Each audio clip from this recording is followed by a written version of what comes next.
Hey there, and a huge congratulations to you both. Reaching this milestone is absolutely massive. You've worked incredibly hard for decades, you've built up your wealth, and now you're officially a retired couple. That's amazing.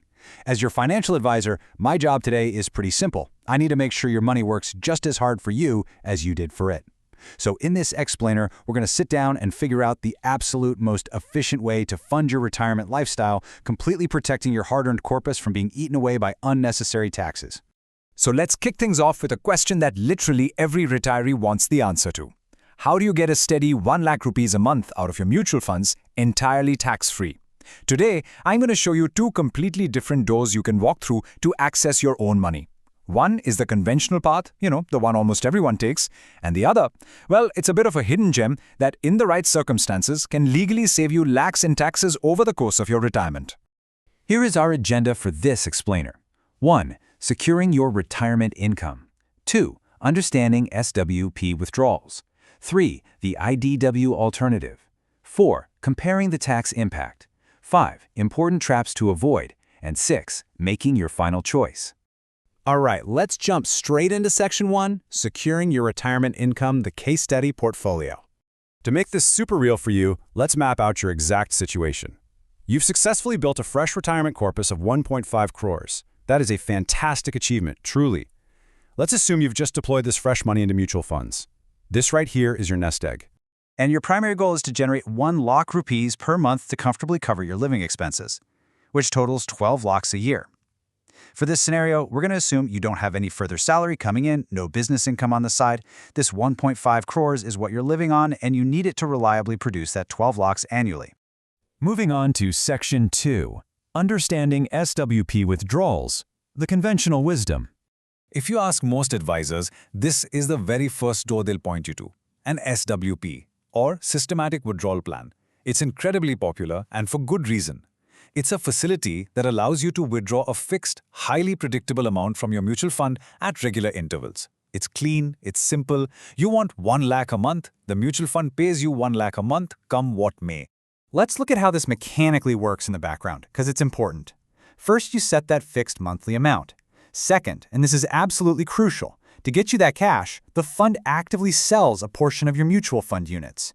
Every single withdrawal you make is actually a redemption. Third, over time, your total number of units decreases. Your net asset value, or NAV, might continue to grow as the market goes up, but you are slowly, steadily holding fewer and fewer units. Now here is the hidden trap that so many retirees stumble into. Because an SWP mechanically sells your units, every single withdrawal triggers capital gains. Now, you might be sitting there thinking, wait a minute, under the new tax regime, income up to 12 lakhs is completely tax-free, thanks to the Section 87A rebate. But here is the catch. Capital gains are classified by the government as special rate income. This means they absolutely do not qualify for that 78A rebate. So even if your total income for the whole year is just your 12 lakh withdrawal, you are going to pay tax on the profit portion of that withdrawal. No way around it. Let's break down the exact math on this. Let's say your fund grows and roughly half of your 12 lakh withdrawal is your original capital, while the other half, 6 lakhs, is pure profit. You get a 1.25 lakh exemption on long-term capital gains every year. So 6 lakhs minus 1.25 lakhs leaves you with 4.75 lakhs of taxable gains. At a 12.5% tax rate, you are paying around 55 to 60,000 rupees in taxes every single year. And think about this. If you had just kept that 60,000 invested at 12% instead of handing it over to the taxman, over a decade, that's a loss of about 10 lakhs in pure tax drag. Which brings us to Section 3, the IDCW alternative, the hidden gem. So is there a legal way around this capital gains tax drain?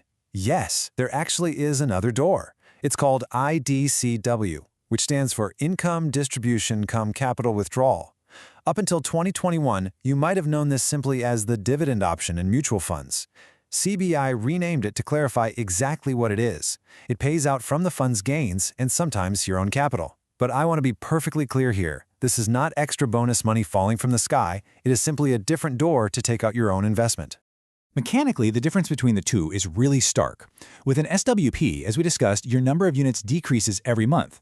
But with IDCW, your number of units stays exactly the same. You never sell a single unit. Instead, when a payout is made, the fund's NAV, the price per unit, drops the very next day by the exact amount of the dividend declared. So, if you hold 3 lakh units, you keep 3 lakh units, but each unit just becomes worth a little bit less after they hand you the cash. So why on earth would we choose this door? Well, because of a sort of magic loophole in how the government views it. An IDCW payout is taxed as income from other sources. It is considered normal income, going into the exact same bucket as your salary or a bank FT. And because it's classified as normal income, it fully qualifies for that Section 87A rebate. Let's put them side by side in Section 4, comparing the tax impact, head-to-head showdown. When we compare these two head-to-head, the contrast is massive. Looking at the SWP, it's special rate income taxed at 12.5%, costing you roughly 60,000 rupees a year on a 12 lakh withdrawal. But with IDCW, it's normal income. If your total income for the year stays under the 12 lakh threshold in the new regime, your tax rate is an absolute zero. Nothing. You legally pull 12 lakhs from your mutual fund and pay zero tax. And hey, if you divide this corpus with your spouse, you could theoretically pull 24 lakhs a year between the two of you entirely tax-free. Now for a reality check in Section 5, important traps to avoid, the catch with IDWC. Before we rush out and put all your money into an IDCW fund, there are very specific risks you absolutely must understand. Remember how I said SWP gives you a strict, predictable 1 lakh a month? Yeah, IDCW does not. The asset management company, the AMC, decides the payout amount, not you, and it is highly dependent on market performance. During events like COVID, many funds drastically reduce their payouts. For example, looking at historical data for a major fund like the HDFC Balanced Advantage Fund, their IDCW payouts on a similar corpus have fluctuated wildly, from 11 lakhs one year all the way up to 22 lakhs in another year. You just don't have control. Furthermore, to get any sort of consistency, you really only want to use IDCW with hybrid funds, like Balanced Advantage or multi-asset funds, definitely not pure equity funds. And here is a massive red flag. We call it the switching trap. If you already have a huge old portfolio sitting in growth mutual funds with significant embedded gains, do not sell those units just to buy into an IDCW plan. Selling your old growth units triggers a massive upfront capital gains tax bill on everything you've earned over the years. Front-loading your taxes like that completely destroys the tax advantage we are trying to achieve in the first place.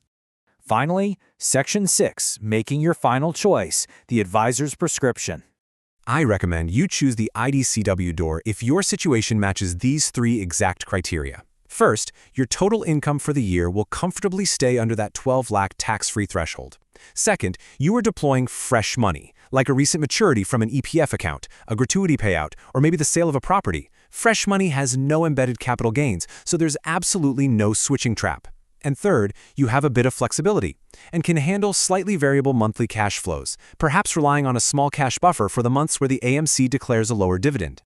On the flip side, you should absolutely stick to the traditional SWP door if you fall into the higher 20% or 30% tax brackets. Why? Because if you take IDCW, that money gets added to your normal income and gets taxed at 30%. Suddenly, paying a flat 12.5% capital gains tax through an SWP looks like a massive bargain. You should also stick to SWP if you are holding old growth funds with high gains, again, to avoid that devastating switching trap we just discussed. And of course, if your household budget demands a strict, unflinching, predictable income every single month. SWP is the only way to guarantee that exact cash flow. So as we wrap up this explainer, I really want to leave you with this final thought. Now that you understand the mechanics of both doors, what's it going to be? Will you blindly pay the capital gains toll every year like most people? Or, based on your tax bracket and your fresh corpus, is your retirement portfolio ready for a tax-free IDCW or upgrade? Take a hard look at your tax brackets this evening, run the math for your own situation, and make the choice that keeps your wealth exactly where it belongs, in your pocket.